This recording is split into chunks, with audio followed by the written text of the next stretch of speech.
Kia ora katoa and mihi maha kia koutou. Warm greetings to you all. It's a very great pleasure to be at this gathering today. Brian, thank you very much for the introduction. I want to follow on from Nick's idea about sensing and responding with a story of a client I saw recently. This was an 11-year-old girl with severe complex regional pain syndrome causing severe pain in her ankles.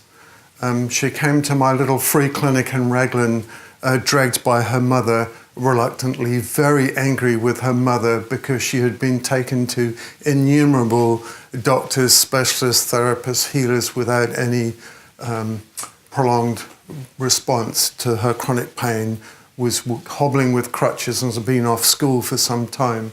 And she was now on a medication that she really hated that gave her severe side effects that wasn't helping. She came into the room crying. She sat down on the sofa. She hung her head. She had long hair that hid her face, and she put her crutches in front of her face like this and was going to be completely shielded from anything that I was offering. And the mother sat down on the sofa next to her. And even though I was speaking to the mother, I addressed all my comments in a language that the child could understand because I sensed she was listening carefully and intently. And I told her that I understood that she might feel really angry with her mum right now of being dragged to see yet another strange doctor. And but I promised her that I would not do anything at all without her express permission, and that she was in charge of what happened this morning. So I explained a little bit about how pain memories can get stuck in the body in some simple language.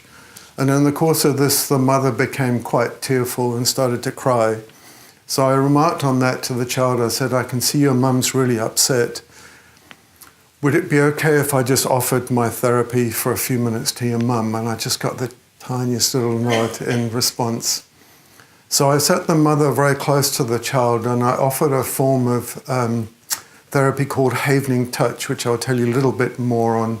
And I asked her to remember the story of the first time her child developed this severe chronic pain syndrome and how distressing that was for the child and the whole family, and she became more tearful. And then I did 10 minutes of therapy, and the effects of that was to completely erase the neural circuits that encode that trauma. And at the end of 10 minutes, she was calm, she was relaxed, she couldn't remember any kind of distress at all with the story of her child's pain. And the memory had been wiped out, and she stopped crying. As I was doing this for 10 minutes with the mother, I was watching the child out of the corner of my eye, and the head slowly came up, and the arms separated, and the crutches went away, and she began to watch intently what was happening to her mother. At the end of that, I said to the child, I think we've probably done enough today. I'd be really happy to see you or your mum again, or your dad. It sounds like he needs some help. He's a refugee. My sense, my intuition was that there was trauma in the family that was the root cause of this child's chronic pain. So she left and made a little quiet thank you. She left the room. 5 days later, the mother emailed me to tell me that her daughter was so much happier. They had stopped the medication the same day. She'd let go of her anger. A few days after that, she emailed me to tell me that the pain was now completely gone and her daughter was going back to work, back to school on the following Monday. Now, I was delighted but not surprised, because this is a body of people who understand profoundly how we are intimately connected, and the root causes of so much chronic pain, chronic illness, difficulties in life. This form of Havening Touch has been developed by a Harvard physician based on 15 years of neuroscience. It's called Havening Touch. It's a form of therapy that has arisen out of tapping and EMDR and has analysed the neuroscience that sits behind that and really developed a much more effective way to elicit those same responses with high levels of delta waves and activation of an enzyme called calmodulin that removes the phosphate lock on the glutamate receptors in the postsynaptic nerves of the lateral body of the amygdala, and completely and permanently erases the memory of the trauma and all of the bodily sensations and emotions connected with that. in a matter of minutes. It's really remarkable because it's based on and developed out of neuroscience, and there's a growing body of practitioners. I'm number 2 in New Zealand. I want to tell another story about healing. This is much more personal. I'm now in my 60s.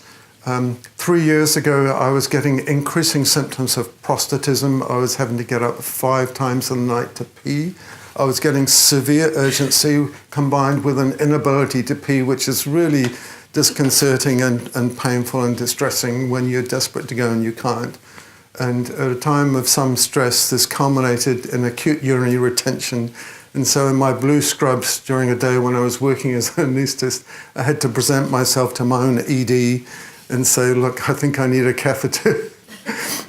Continued work for the next week with a catheter concealed in my scrubs, and saw a urologist and had all of the objective tests of prostate and bladder function showing a very high residual volume, incredibly poor flow rates, very high symptom score.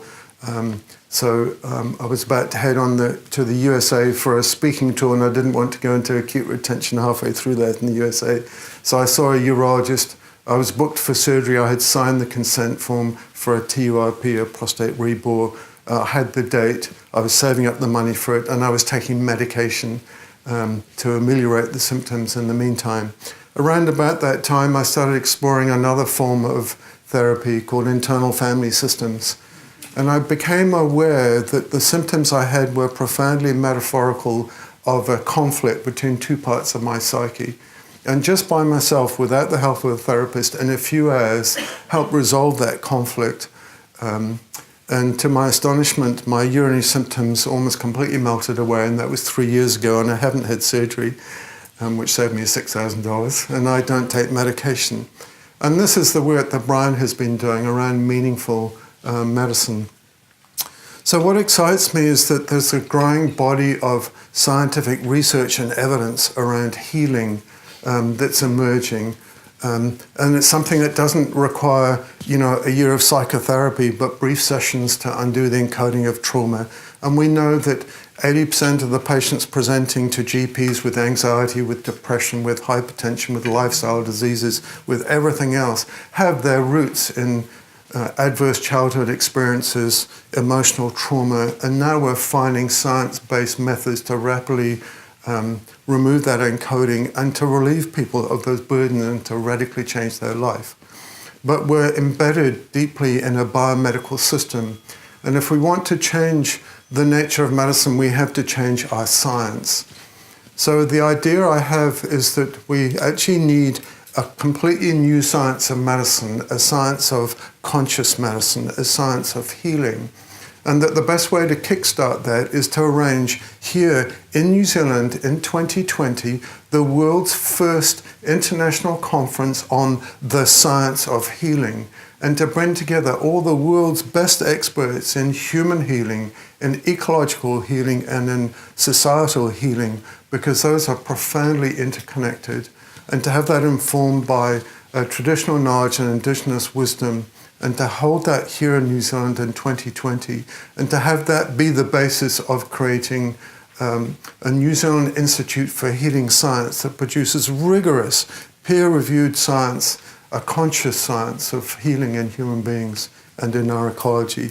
And because the biomedical science is so deeply embedded in all of our institutions, we need to be utterly independent. We should crowdfund it. We should be utterly independent of any institution and any sponsor, and go out to the world and say, we are going to change the science of medicine, and come and help us. And we're going to do this in 2020, and please come and help. Thank you.